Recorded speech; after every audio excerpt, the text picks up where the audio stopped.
Hello everyone. నన్ను ఇంకొకటి most కామన్గా మన పేషెంట్స్ అందరూ కూడా అడిగేది ఏంటంటే, కాళ్ళలో నరాలు వాస్తున్నాయండి, దీనికి ఏం చేయాలి మనము అని చెప్పేసి. సో ముందుగా మనం ఈ కాళ్ళలో నరాలు ఎవరెవరికి ఎక్కువ వాస్తాయి, ఎక్కువసేపు నిలబడి పనిచేసేవాళ్ళు, టీచర్స్ అనుకోండి, అడ్మినిస్ట్రేటర్స్ అనుకోండి, బస్సులో కండక్టర్స్ కానివ్వండి, ట్రావెలింగ్ ఎక్కువసేపు లాంగ్ డిస్టెన్స్ ట్రావెలింగ్ చేసేవాళ్ళు, వీళ్ళందరికీ ఏంటంటే నడక లేక ఎక్కువసేపు కూర్చోవడం మూలంగా కాళ్ళలో నరాలలో రక్తం అనేది స్టాగ్నెంట్ అయిపోయి కాళ్ళ నరాలు ఉబ్బడం జరుగుతుంది. దీన్ని మనం వారికోజ్ వెయిన్స్ అంటాం.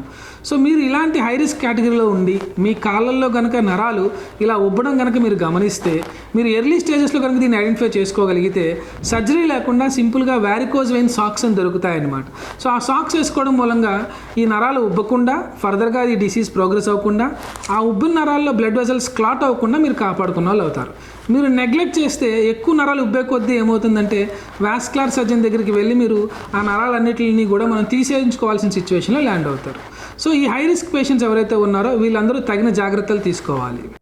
సో ఇటువంటి మరిన్ని హెల్త్ టిప్స్ కోసం మా నాసా హాస్పిటల్స్ ఛానల్ని సబ్స్క్రైబ్ చేసుకోండి.